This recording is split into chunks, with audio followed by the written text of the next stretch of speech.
now I would like to invite up our panelists for the panel discussion that we have now on the topic of impact of extreme conditions on the CTBT monitoring system. Our moderator today will be Pa04, and she will shortly give the floor to the panelists to introduce themselves.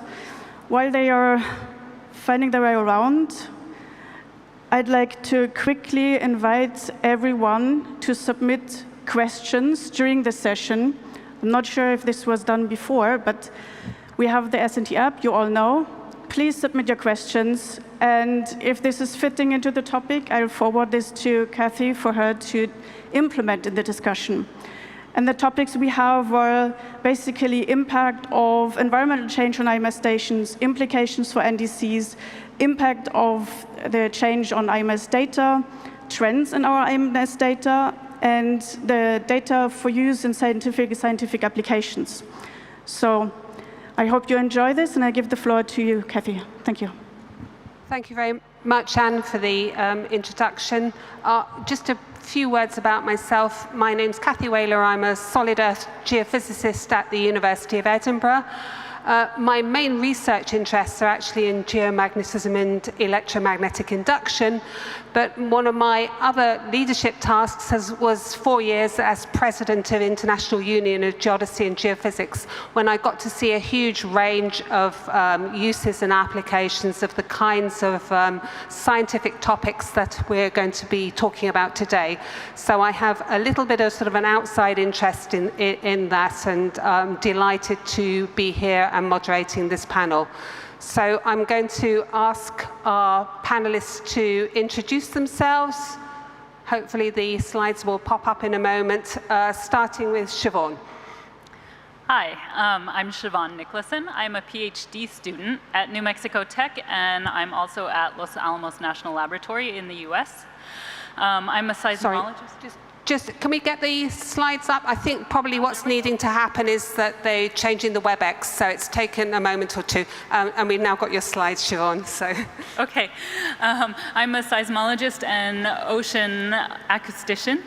And I've only been doing this for the last 4 years or so, so I'm very new to it. But my organization, Los Alamos National Lab, has provided support to the CTBTO for a long time. So I wanted to spotlight a few projects from my group on this slide. And first, in the left-hand column, you can see that I will be giving a poster on Friday about detecting seismoacoustic events in the Arctic Ocean, so please come to that. And we are using a hydrophone located in the Arctic to see how the effect of the changing Arctic, how that affects detections of events. In the middle, you can see that one of our projects is working with climate modelers at Los Alamos to couple a Earth system model to an acoustic model. So seeing how we can take projections from an Earth system model and see how that translates into changes in the soundscape. And then on the right, they're spotlighting a few works from my colleagues using IMS data to predict the speed of a signal traveling through the atmosphere, and then looking at extracting a time series of midnight noise from IMS and other stations around the world to minimize cultural noise and see if there are times when that midnight noise shows an anomalous response, and being able to remove those from the catalogs so that we don't artificially detect things that aren't really there or miss anything. So I will cede to the next panelist. So the next panelist is Aidan. If we can advance the slide. Good morning, or good day, sorry. My name is Aidan Mukambayev. I'm from Kazakhstan National Data Center. My background is seismology. Now I am Deputy Director for NDC. Now, in this conference, I prepared two poster slides, and one of them about glacier monitoring in high tension using IMS and non-IMS station. Second poster about how our station improving seismic information and how our station is participate for local and regional and global monitoring. So, thank you. Thank you, Aiden. Next on my list is Joe. Hi, my name's Ch1. I work at the New Zealand Institute for Public Health and Forensic Science. Our organisation has just undergone a name change a couple of months ago, so you may know us better as the New Zealand Institute for Environmental Science and Research, or ESR. So my colleagues at ESR, or PHF Science as we now know them, take care of the New Zealand IMS stations, and we also have one of the verified radionucleotide laboratories. But that's not what I do. I'm a molecular biologist, and I'm going to talk today about a potential application for the radionucleotide air filters to monitor biodiversity, but we'll dig more deeply into that during the panel. Thanks, Joe. And Robin is next, please. Good afternoon, distinguished colleagues. My name is Robin Yanni, and currently I am the head of Department of Geophysics at INSIBUME in Guatemala, in Central America. And since 2006, Guatemala has hosted the auxiliary seismic station, AS-37, as known by its code APG, as part of the international monitoring system. And in recent years, we had integrated the APG in real time into the National Seismological Network, allowing us improve the capacities to monitoring and study the seismic source at the north of Guatemala. And one example of this contribution is the work we are presenting in this conference related with the triggering of seismicity, related with the flooding in our region, northern Guatemala, with a geology karst, and is a first case very interesting in Guatemala. And I warmly invite you to visit the poster for this discourse and exchange ideas. Thank you. Thank you. And last but by no means least, Robin. Sorry, Bernardo. Do apologize. You got it right. Thank you, Kathy. Hello, my name is Bernardo Aliaga Rosell. Rosell is the name of my mom. We keep the two names. And I am here on behalf of a community that over 20 years has worked together to put in place a mature and sustainable global tsunami early warning and mitigation system. This is a community that's composed by oceanographers, by seismologists, by very important disaster managers, meteorologists as well. And we conceived an end-to-end tsunami early warning and mitigation system, including the communities.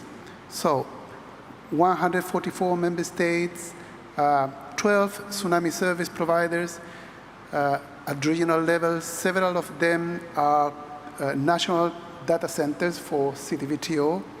And well, this is it. Thank you. Thank you very much. I'm just sending a comment to the back. I'm supposed to have a second tablet so I can see all the interesting questions that you're submitting to incorporate them into the panel discussion we're going to have. And it looks like maybe it's just coming, but for the moment I can't see your questions. So here it is. Thank you so much. The team has identified a number of questions. I think we could probably spend the whole of our available hour talking about the interesting things that the panels have already given in their introduction, but we do have a set of questions already. And the first one is concerning the impact of environmental change on the IMS stations. And the question is, how can the IMS system be used to understand the impact of changing environmental conditions? And I think, Joe, you've volunteered to go first on this one.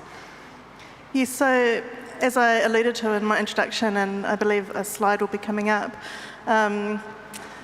I'm sure you're all aware, this global network of radionucleotide stations that are filtering the air every single day. 73 stations are collecting filtering the air for radionucleotides in the atmosphere. Up to 20,000 cubic meters at each station a day.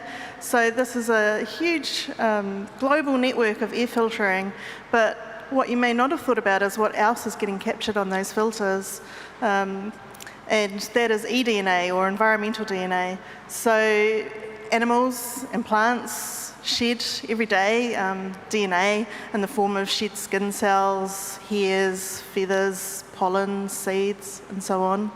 And this becomes airborne.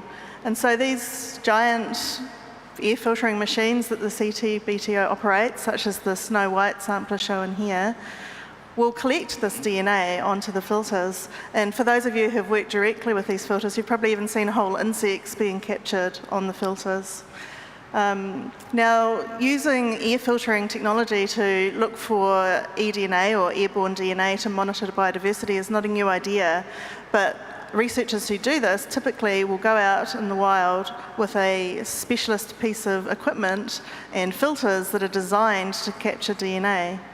What was not known is whether the filters that are designed for capturing radionucleotides were suitable for looking at DNA analysis. So if we move to the next slide, we undertook a little pilot project. And can you forward it one more time, please? Or maybe two more times? Perfect. As you probably know, the CT-BTO headquarters here in Vienna operates a couple of air filtering pieces of equipment outside of the official IMS scheme, including this Snow White sampler on the roof of the building E. And so we obtained some filters from this and subsampled them and extracted DNA and put it onto a sequencer, which is that picture in the middle at the bottom, and determined whether we could identify individual species on these filters. And sure enough, we could. So that wheel on the right-hand side, every single little black tip on the outer edge of the wheel is an individual species that was identified. And you can see that we found lots and lots of trees in the air in Vienna, lots of insects, quite a few birds, and perhaps not surprisingly fewer mammals, because this particular wheel is the results from samples collected on the roof. So perhaps we'd find more mammals with air filtering at the ground. So this is a vast resource, potential to look at biodiversity across a global scale and across a temporal pattern. We could look at perhaps one filter a month over years and years and see how biodiversity is changing. So, of course, this is just a theoretical application. It would require agreement from member states that these filters could be released for this type of scientific application. But it certainly is a way that the IMS data could be used to monitor biodiversity changes due to climate change. That's a really lovely example. Thank you so much. The next question is, how do changing environmental conditions impact the equipment use in IMS stations? And I think, Robin, you're planning to go first on this one. Yeah. Okay, thank you for the question. In the case of the APG station, the main problem is occurs between the power supply and telemetry systems because they have affected by thunderstorm and the rainfall. And we have proved across the time different methods to solve these problems, but is one problem recurrent, and we affront of diverse manners. And for example, APG have two facilities. One facility is that housing the sensor digitizer, and the another one is the site that contains the equipment of transmission acquisition, the CRF,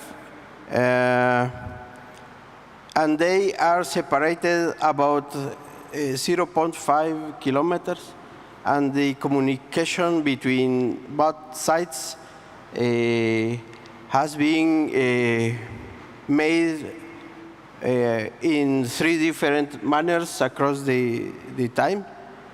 The first one, in the early stage of APG, we are using a point-to-point radio link, but they damaged several times about thunderstorm and they border. And the next method we used was one aerial fiber optic connection directly, but the poles was damaged by landslide triggered by civil works in the area and the rain again. And currently, the method that we using is a connection between 2 cellular modem using a VPN, and this method is very effective, and now is the data is continuous. Recently, we improved or renewed the APG station thanks to support of the CTVTO. And in the CRF site, we have a battery bank to support the electrical power commercial in the area. However, this service was interrupted because several rains, and the electrical power wiring suffered damage and for many days, and the battery banks was discharged too. Then the work to maintain the continuity of the data is permanent, and is a work that we made in the station. Thank you very much. Joe, I think you might have a quick comment also. Yeah, just a sort of broad comment really, that with climate change obviously comes increasing both frequency and severity of extreme events, and that was illustrated really beautifully in Ms. Raoul's talk with the increasing intensity of wildfires and sandstorms, and of course there's all sorts of other impacts, increasing droughts and flooding and sea level rise. And all of these can lead to equipment failure of IMS stations or damage to infrastructure. Things like storms can lead to delays in the ability to access stations for repairs, resulting in potential gaps in the data, which obviously is not a good thing for CT-BTO verification work. An example of this is the Chatham Island station that the New Zealand team helps to manage. So the Chatham Islands are a small group of very remote offshore islands off the coast of New Zealand, and they're very reliant on ships and aircraft to bring in supplies. And last year, due to severe winter storms, there was critical fuel shortages on the island and difficulty for specialised trained staff to reach the island to help with the maintenance of the station. So although it didn't actually lead to any failures, there's the potential there. So yeah, I think that, again, there's just this issue with the equipment and infrastructure that's threatened by climate change.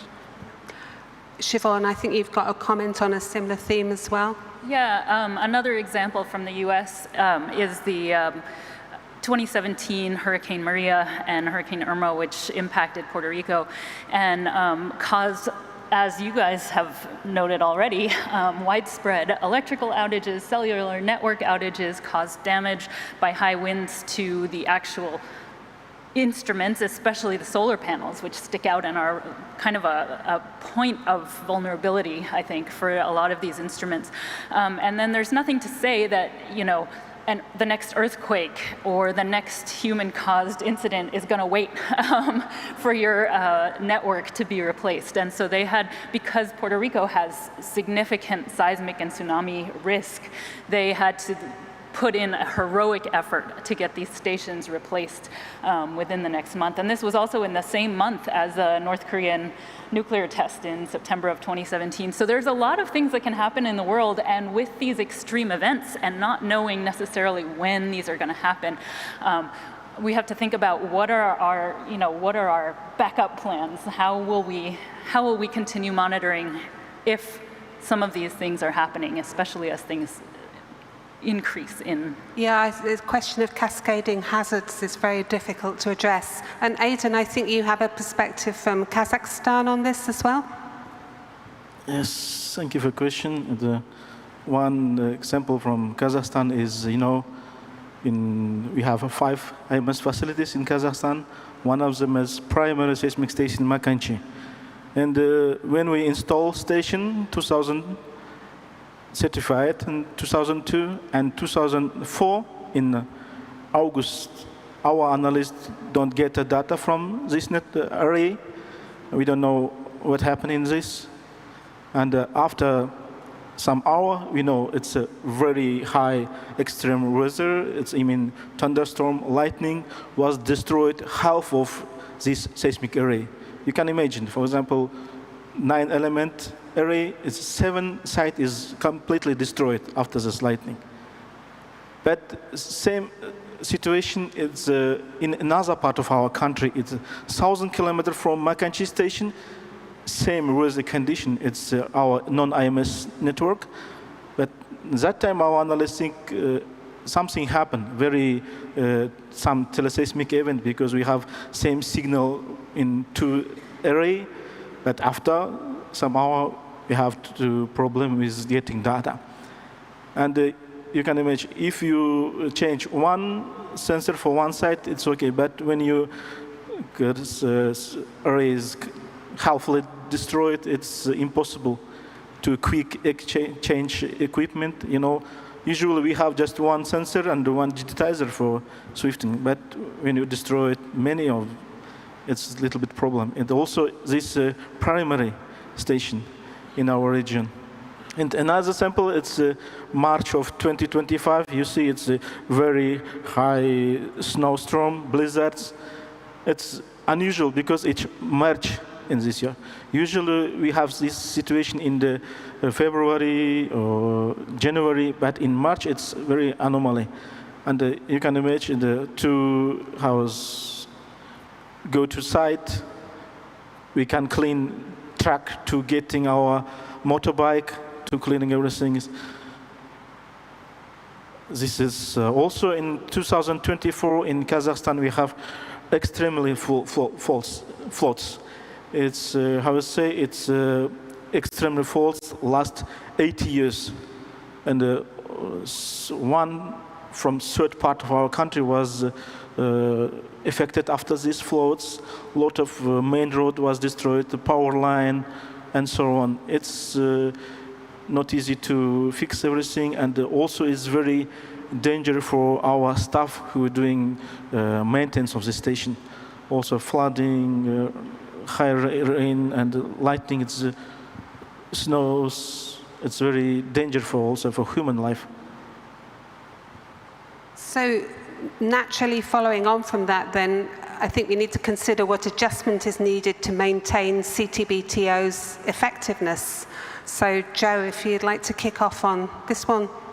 Yeah, the challenges that we've all been discussing are only going to get worse, I think, as the planet continues to change in unpredictable and potentially exponentially increasing ways.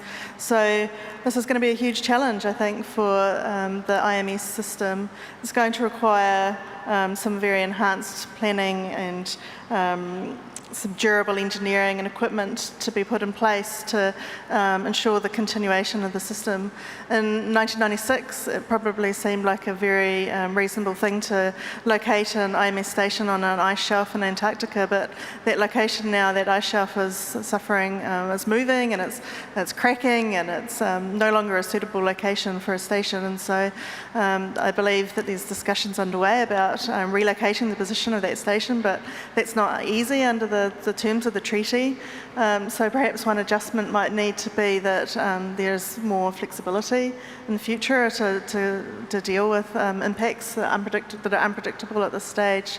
And there may well be a role for AI in advanced planning to help identify ways to mitigate these risks. Thank you. And Robin, you've already talked a little bit about the challenges you've faced and how you've overcome them. How do you see the future to maintain the effectiveness? Okay, we suggest the use of redundant telemetry and power supply system to help ensure high data availability, even though they may also be impacted by extreme environmental conditions. It's, how I say before, a constant challenges to work in different areas, engineering and scientific work to maintain the continuity of the data. Thank you. So let's move on and think about the implications of extreme environmental conditions on NDCs. And Aidan, you've already shown us some interesting pictures of what's gone on. Do you want to comment some more? Thank you for the question. And this kind of weather conditions generate some house noise, and increasing background noise is difficult to house signal to noise. How is it called? Signals noise ratio is changed. It is difficult to processing for analyzing data. And if you remember, it's from that picture. It's a lot of some false signals. And for example, analysts can process like some events. It's generated false events. Or for example, if you use automatic processing, it's also generate false events. It's all our result for automatic processing we are sending for global community. It's not good also. Also, how it's called? In our NDC, in the last 10 years, we have different natural some, and one of them is anomal heads. In my city, in Almaty, we have temperature around 40, 45 degrees. It's very big lower to our air conditioning system what we use in our NDC. In our server is also connecting with using a lot of energy, and our equipment getting hot. It's also damage our equipment also. So. Yeah. So it sounds like as these extreme conditions become more common, maybe there's going to be a need to change the algorithms that we use for processing the data, as you've indicated. Excellent. So maybe we can think about, therefore, as we've talked about changes, what are the trends in IMS data? And so we can start off with the obvious question about what data trends over time have been observed. And Siobhan, maybe you want to make some comments on this? Sure. So right now I'm working in Arctic hydroacoustics, and the Arctic is an area that is changing very rapidly. And so you can notice things a lot up there. But there's a couple of things that are changing in terms of trends that can affect us. And one is actual changes to how sound travels. So I'm talking about the ocean environment here, and the primary things that affect the speed of sound in water are the temperature and salinity. And both of these can be changing in the context of global climate change. So we can have warming water layers, we can have freshening, especially in the Arctic, as more fresh water is melting out of glaciers and less is being bound into sea ice.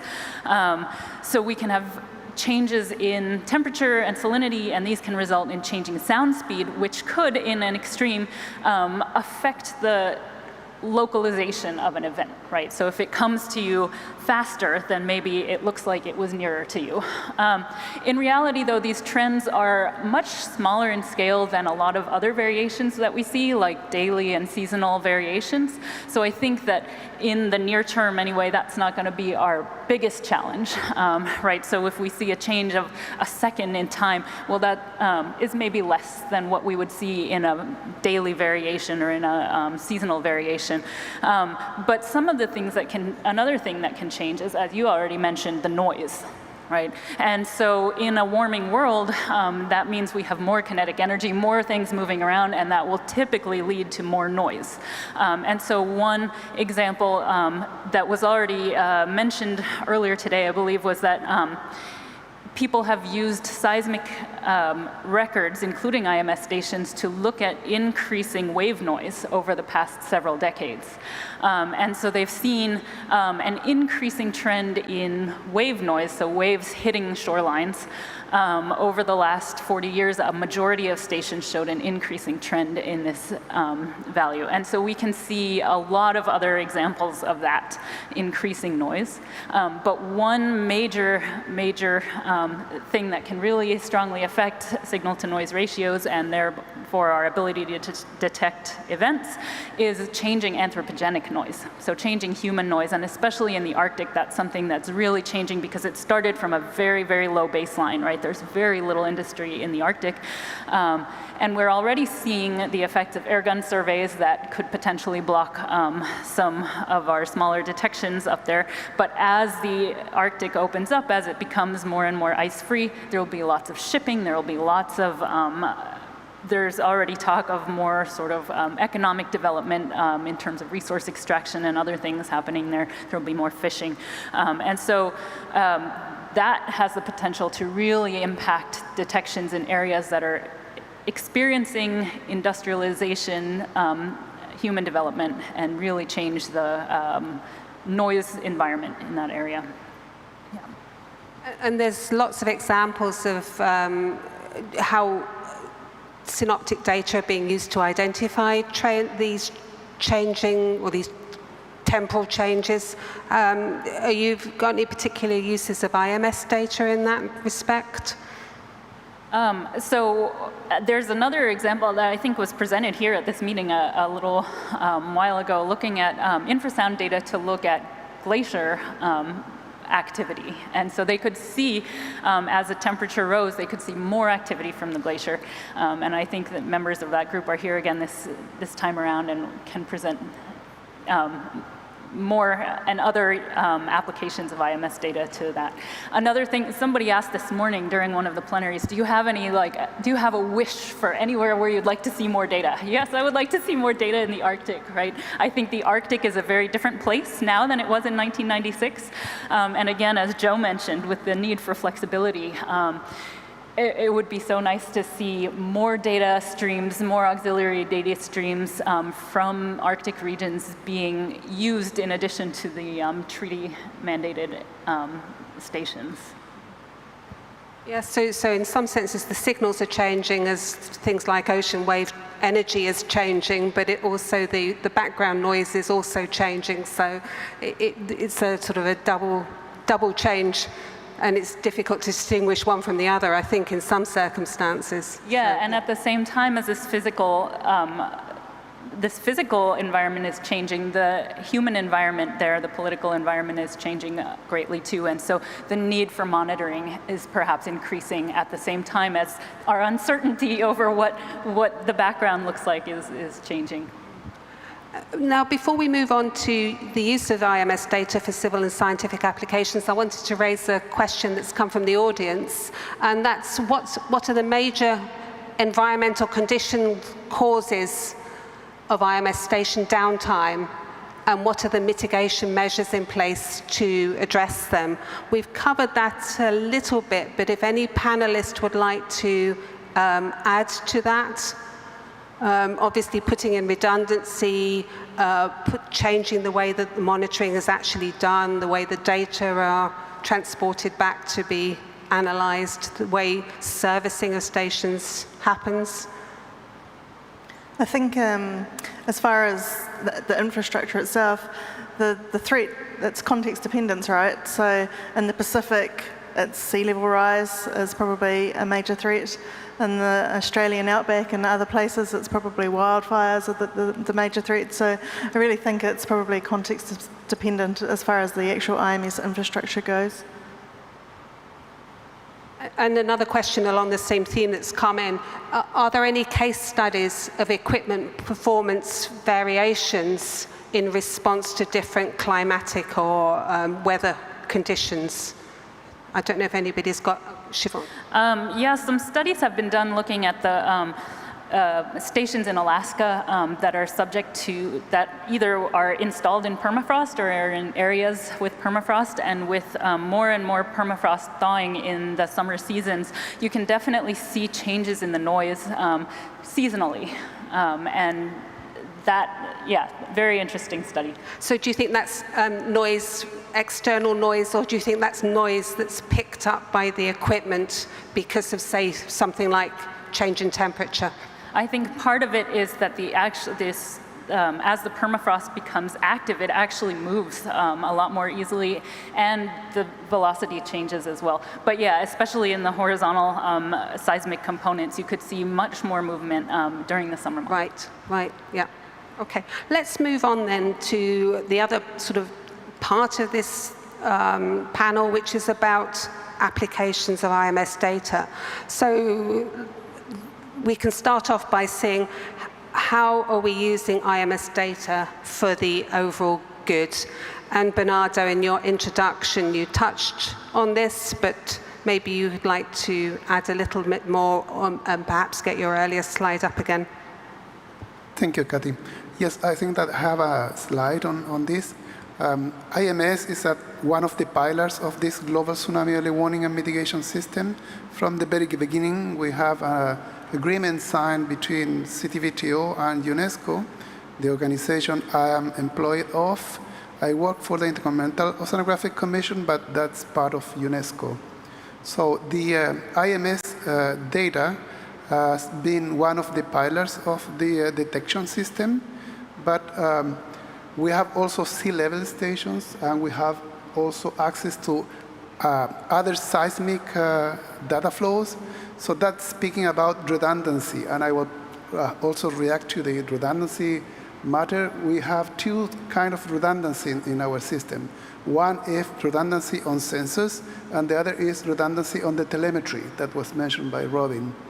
So this is the global tsunami warning and mitigation system, and we have this system in place, and one of the key part is the IMS data. 21 national tsunami warning centers that are receiving IMS data have signed an agreement and special agreement. There's a specific format put in place in that agreement that allows National Tsunami Warning Center recognized by UNESCO to receive IMS data from primary, auxiliary, and other waveforms.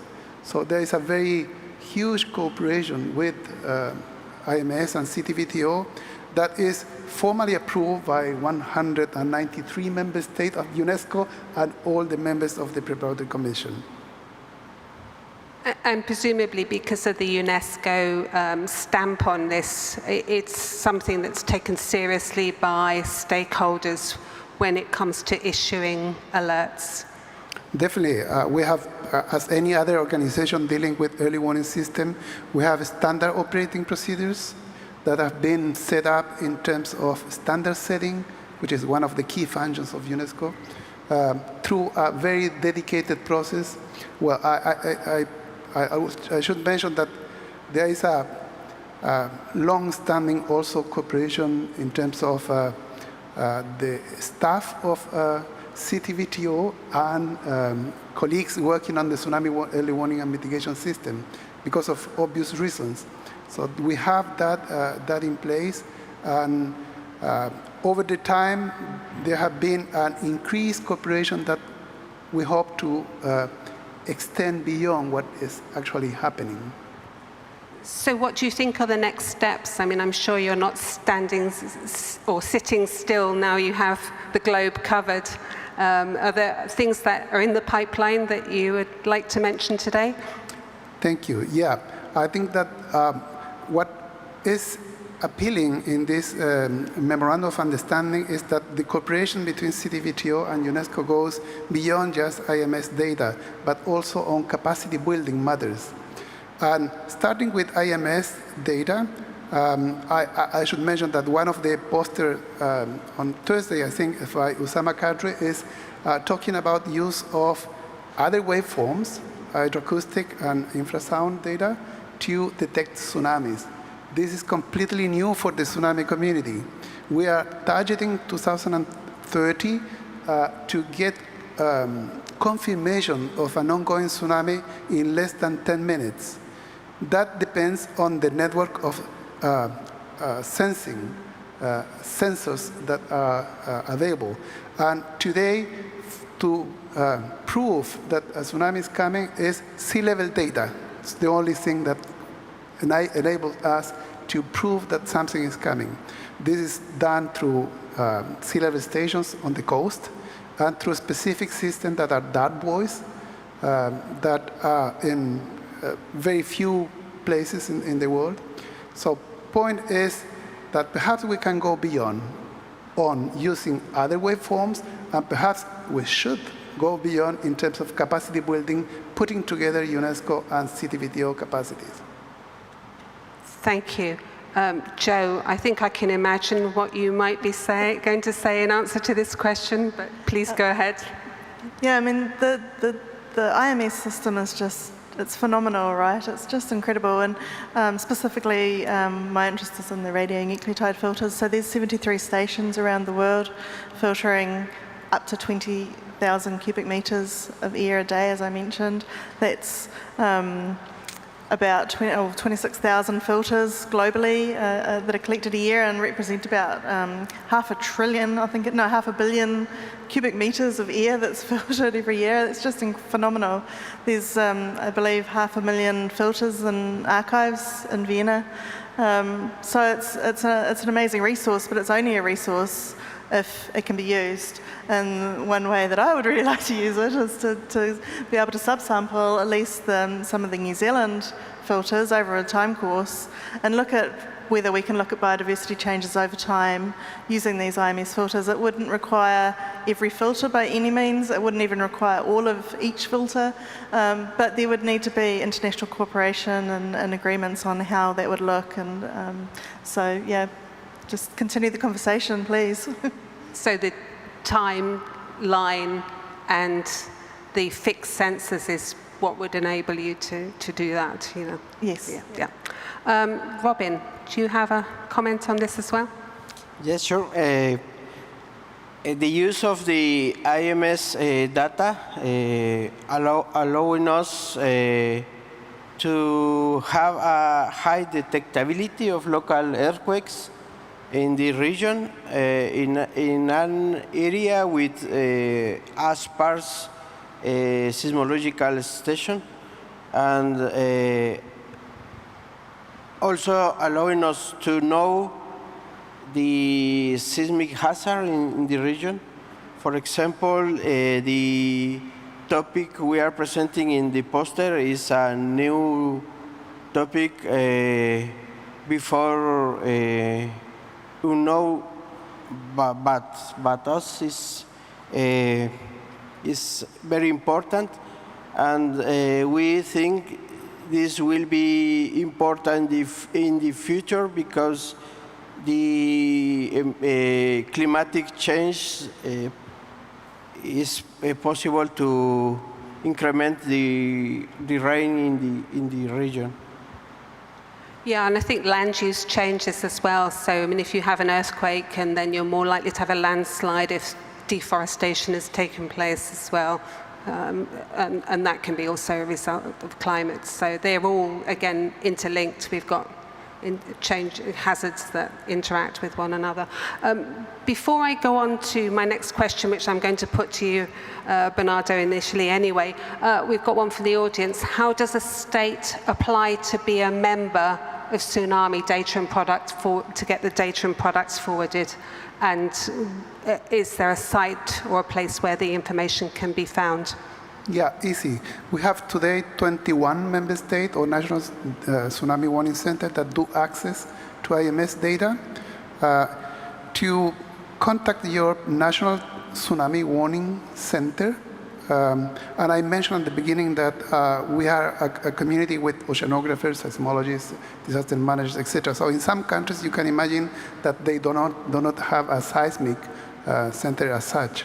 But in other countries, the National Tsunami Warning Center is not a seismic center, but a Navy agency.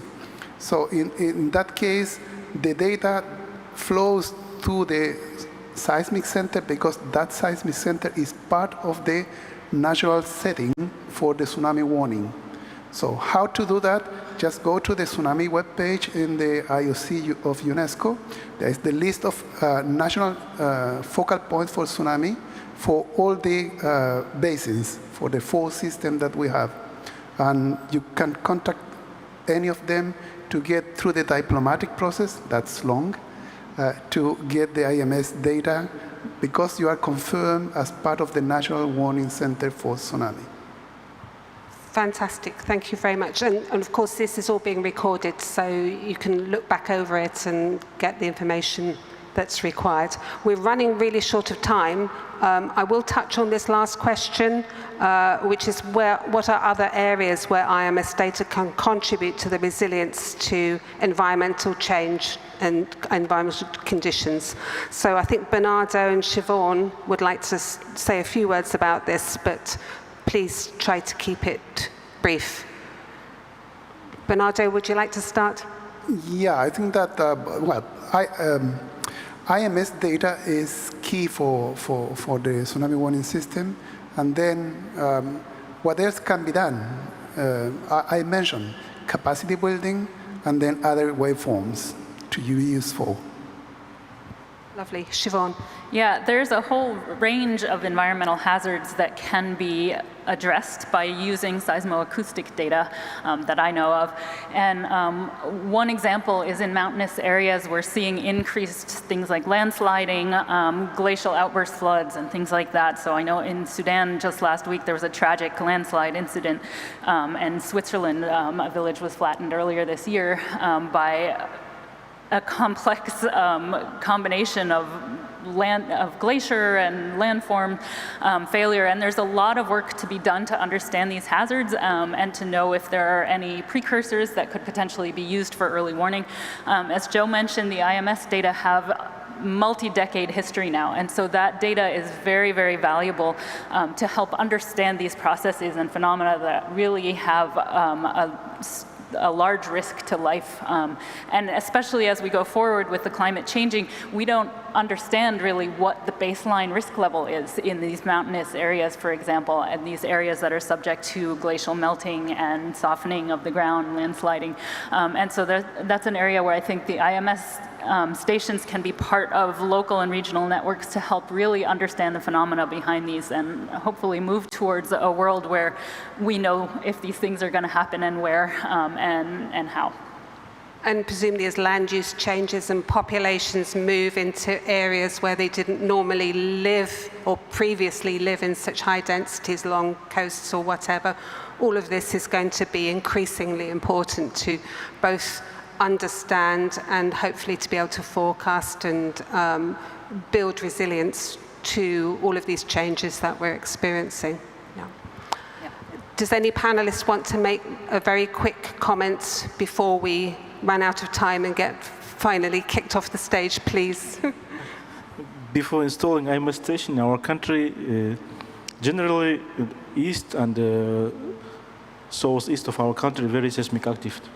But another part, we called it platform part, it's no seismic activity. But after installing seismic station as a part of IMS, we start detect some small events. You don't have station, you don't have any seismic activity in that region. No station, no activity.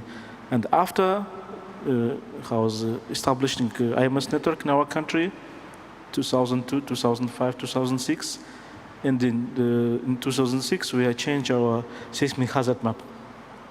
Completely changed.